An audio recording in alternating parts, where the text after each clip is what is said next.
हमारे YouTube channel को subscribe करें। वास्तव में भजन ही संसार का सार है। चले गए हरिद्वार, भगवान का भजन करेंगे, यहाँ रहूंगा तो पता नहीं ये पुत्र मेरा क्या करेगा। आज तो महाराज भाई चले गए। अब तो धुंधकारी और निडर, पिताजी घर में नहीं रहते ना तो पुत्र देखो कैसे घूमता है फिर। और जिसके पिताजी नहीं होते उसके पुत्र या तो बहुत तरक्की कर जाते, बहुत तरक्की अच्छे बन जाते हैं, या सबसे वो आप जानो दो गति होती है। वो समझदार पुत्र होता है जो जिसके पिताजी नहीं रहते, वो मेहनत करता है कि मुझे अपने परिवार की जिम्मेदारी उठाना। ये संस्कारवान पुत्र है। और एक पुत्र ऐसा है पिताजी रहे नहीं, अब तो अब तो कोई कहने वाला भी नहीं। अभी तो छुप के जुआ खेलता था गली में, अब चौराहे पे चलेगा। धुंधकारी के घर में कोई नहीं रहा, 5 वेश्याओं को गणिकाओं को ले आया। मर गया धुंधकारी, प्रेत बन गया, प्रेत योनि में चला गया, मुक्ति नहीं हुई। गोकर्ण जी को पता चला, उनने गया जी में धुंधकारी के नाम से पिंडदान किया। एक दिन घूमते घूमते अपने वहीं घर आ गए। सोचा बहुत दिन से घर नहीं आया, मेरा भाई धुंधकारी था वो भी अपने कर्मों से मर गया, आज अपने घर में ही रुकूंगा रात्रि। रात में वहीं पे सो रहे थे गोकर्ण जी महाराज, और जैसे ही सो रहे थे तो उनको दिखता है कोई गधा, फिर घोड़ा बन जाता है, फिर रोने लगता है। न जाने अनेक अनेक आवाज सुनाई दे रही हैं की कू का, दिखाई कोई नहीं दे रहा है, अपने असली रूप में नहीं दिख रहा धुंधकारी, प्रेत योनि में है ना। जैसे ही अपने हाथ में जल लिया गोकर्ण जी ने, तुरंत जल मंत्र अभिमंत्रित करके धुंधकारी के ऊपर फेंका। बोल पड़ा, अहम भ्राता त्वदीयोस्मि धुंधकारी नामता। भैया मैं आपका भाई धुंधकारी हूं, मुझे बचाओ, मैं प्रेत योनि में हूं। अरे धुंधकारी, प्रेत योनि में कैसे है तू? तेरे नाम से तो मैंने गया जी में बहुत पिंडदान किए। भैया मेरे नाम से चाहे 100 पिंडदान और करवा दो, मेरी मुक्ति नहीं होगी। बड़े नंबर 1 के पापी रह चुके हैं, क्या करना चाहिए? अब भैया आप ही तो भगवान की भक्ति करते, इतना मुझे कहां पता, आप कोई उपाय करो, मुझे बहुत कष्ट है। जिसकी मृत्यु समय से पहले हो जाए, अकाल मृत्यु हो जाए, उसकी मोक्ष नहीं होता है उसके नाम से यदि भागवत करवा दी जाए ना तो उसको मुक्ति मिल जाती है।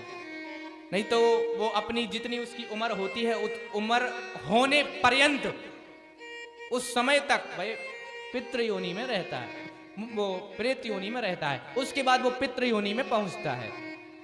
पंडित जी थे महाराज, इसीलिए कहते हैं सत्संग करें।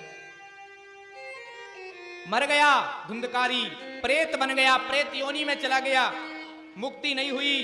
गोकर्ण जी को पता चला, उनने गया जी में धुंधकारी के नाम से पिंडदान किया। एक दिन घूमते घूमते अपने वहीं घर आ गए। सोचा बहुत दिन से घर नहीं आया, मेरा भाई धुंधकारी था वो भी अपने कर्मों से मर गया, आज अपने घर में ही रुकूंगा रात्रि। रात में वहीं पे सो रहे थे गोकर्ण जी महाराज, और जैसे ही सो रहे थे तो उनको दिखता है कोई गधा, फिर घोड़ा बन जाता है, फिर रोने लगता है। न जाने अनेक अनेक आवाज सुनाई दे रही हैं की कू का, दिखाई कोई नहीं दे रहा है, अपने असली रूप में नहीं दिख रहा धुंधकारी, प्रेत योनि में है ना। जैसे ही अपने हाथ में जल लिया गोकर्ण जी ने, तुरंत जल मंत्र अभिमंत्रित करके धुंधकारी के ऊपर फेंका। बोल पड़ा, अहम भ्राता त्वदीयोस्मि धुंधकारी नामता। भैया मैं आपका भाई धुंधकारी हूं, मुझे बचाओ, मैं प्रेत योनि में हूं। अरे धुंधकारी, प्रेत योनि में कैसे है तू? तेरे नाम से तो मैंने गया जी में बहुत पिंडदान किए। भैया मेरे नाम से चाहे 100 पिंडदान और करवा दो, मेरी मुक्ति नहीं होगी। बड़े नंबर 1 के पापी रह चुके हैं, क्या करना चाहिए? अब भैया आप ही तो भगवान की भक्ति करते, इतना मुझे कहां पता, आप कोई उपाय करो, मुझे बहुत कष्ट है। जिसकी मृत्यु समय से पहले हो जाए, अकाल मृत्यु हो जाए, उसकी मोक्ष नहीं होता है उसका। उसके नाम से यदि भागवत करवा दी जाए ना तो उसको मुक्ति मिल जाती है। नहीं तो वो अपनी जितनी उसकी उम्र होती है उस उम्र होने पर्यंत उस समय तक भाई पितृ योनि में रहता है, वो प्रेत योनि में रहता है। उसके बाद वो पितृ योनि में पहुंचता है ना। अकाल मृत्यु जो मर जाते उनके लिए जहर खा लिया, तेज गाड़ी चलाई, अनेक अनेक प्रकार झूला झूल गए, न जाने क्यों लोग ऐसे कार्य करते हैं। अरे अपने अंदर अगर तुम्हें मरना ही है तो ऐसे क्यों मरते हो? अरे संसार में ऐसी कोई टेंशन, ऐसी कोई परेशानी, ऐसी कोई समस्या नहीं जिसका हल ना। लोग इतने डिप्रेशन में चले जाते हैं कि वो आत्महत्या कर लेते हैं। आत्महत्या किसी समस्या का समाधान नहीं है, ये समस्याओं को और बढ़ा देती है। यदि आपने अपने आप का जीवन खत्म कर लिया तो क्या कर लिया?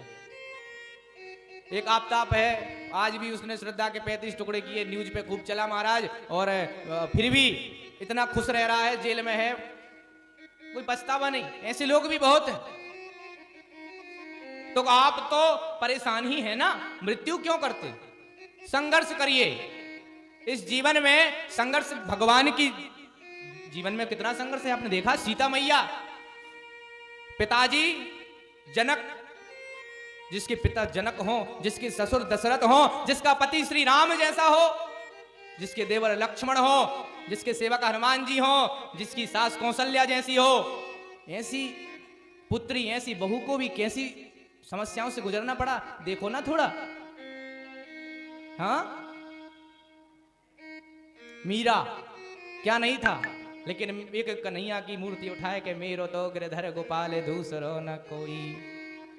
ऐसे ऐसे भक्त हुए। आज भगवान कृष्ण का जैसे जन्म की आप कथा श्रवण करोगे, देवकी वसुदेव के जीवन में कितना कष्ट नहीं आया। जिसके सामने, जिसके 7 पुत्रों की हत्या हो गई हो, 8वां पुत्र भी दूर हो गया हो, कितना कष्ट हुआ होगा।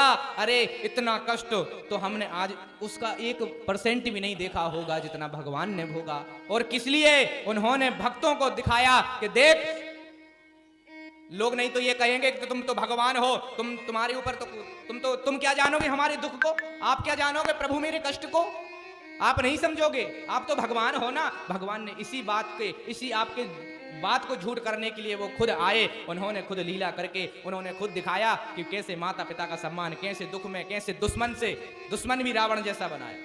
वो रावण जैसा ब्राह्मण न भूतो न भविष्यति। दोस्ती करो तो भी बढ़िया करना, और दुश्मनी करो तो भी बढ़िया करना। हर किसी से दुश्मनी मत करना भैया, दुश्मन भी हमको खानदानी चाहिए। एरे गहरे से दुश्मनी मत करियो। नहीं, गली में जाओ, मोटरसाइकिल कोई सामने, ये कोई दुश्मनी लड़ाई भी करो तो बराबरी, थोड़ा लेवल वाले से करो। हर किसी से लड़ जाते हैं। शब्दों को थोड़ा अपने वजनदार बनाओ, है ना। आज धुंधकारी प्रेत योनि में है गोकर्ण जी, कहते हैं ठीक है। गोकर्ण जी के गुरु हैं सूर्यदेव। कौन है? सूर्यदेव भगवान गोकर्ण जी के गुरु हैं। गुरु जी का ध्यान किया, सूर्यदेव ने कहा भागवत सुनाओ गोकर्ण। गोकर्ण जी ने भागवत कथा श्रवण कराई और सप्ताह 7 दिन में भागवत करने का फैसला किया। सभी क्षेत्रवासियों को भी इकट्ठा किया महाराज, और एक 7 गठान का बांस वहीं लगाया जिसमें आकर के धुंधकारी बैठा और भागवत कथा श्रवण कराई। श्रीमद् भागवतान मुक्ति सप्ताहं वाचनम कुरु। महाराज ऐसी श्रीमद् भागवत कथा है जो 7 दिन श्रवण करने से मरने, ऐसे व्यक्ति जिसने पाप कर्म करने में PhD कर रखी हो, ऐसे पापी का भी मोक्ष होता है। धन्यम भागवती वार्ता बे प्रेत पीड़ा विनाशिनी। धन्य है यह भागवत कथा जो प्रेत पीड़ा को मिटा देती है महाराज। आज जैसे संदेश, सभी लोग चैनल को सब्सक्राइब करें और आज की कथा का आनंद लें। महाराज जी का संकल्प चल रहा है श्रीमद् भागवत कथा 108 निःशुल्क भागवत, जो अपने गांव, अपने शहर में राम कथा, भागवत कथा और शिव पुराण आप करवा सकते हैं। पावन कथा का आनंद लेने के लिए आप चैनल पर स्क्रीन पर जो लाइन चल रही है, उस पर नंबर भी चल रहे हैं, तो आप लोग संपर्क कर सकते हैं। बोल श्री वृंदावन बिहारी लाल की। भाग